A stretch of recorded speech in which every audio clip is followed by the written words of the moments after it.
There are a multitude of games that utilize their sound design as a game mechanic. Just take games like Geometry Dash, Beat Saber, or other rhythm games, for example.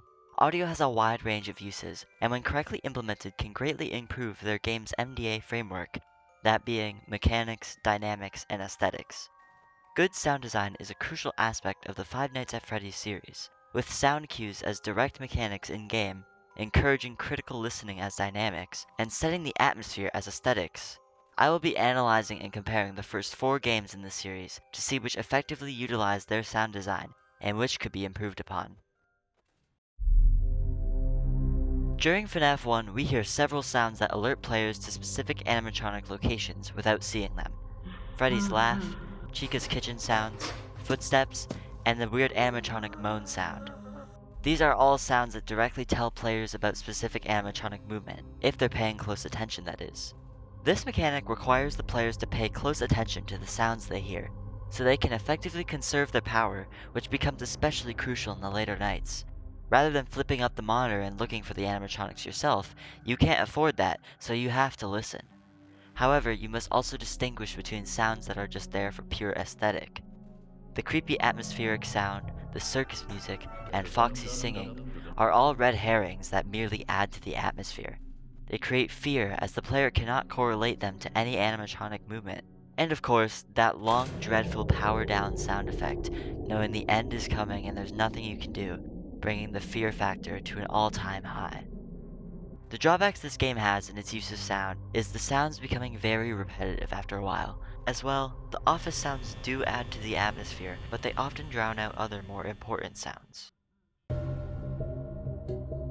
Hallway ambience, Mangle's static, Balloon Boy's laugh and speaking, vent crawling, and the power surge, all sounds that help players make quick, critical decisions. These sound cues are much more crucial to the dynamics of this game, with now having to monitor 10 animatronics. There's a lot more variety of sound in this game, and the cues are much more helpful making split-second decisions. The drawbacks of this game being that all of these different audios playing at once can become overwhelming or confusing, especially in later nights as all of the animatronics become much more active.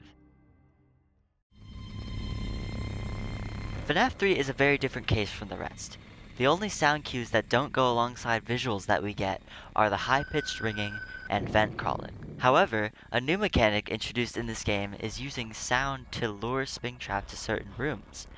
This adds a completely new dynamic to the game, by letting the player control the audio themselves. This is a very interesting and unique concept. Drawbacks with this game include said player-controlled audio mechanic becoming very repetitive and tedious as the game goes on, as well as the severe lack of other sound mechanics we've grown used to in the other games.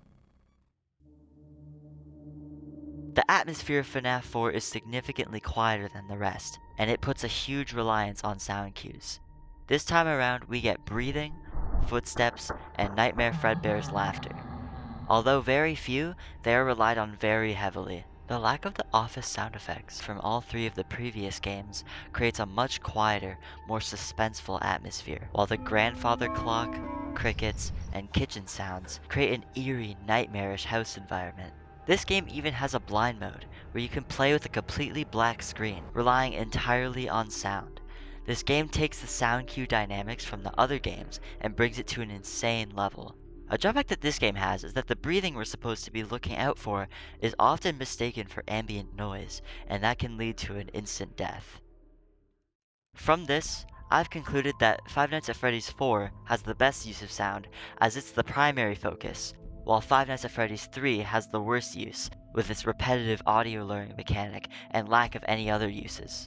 In conclusion, when combining all 4 games, we can clearly see that Five Nights at Freddy's uses sound to strengthen its MDA framework. The mechanic of sound cues is a core of this series.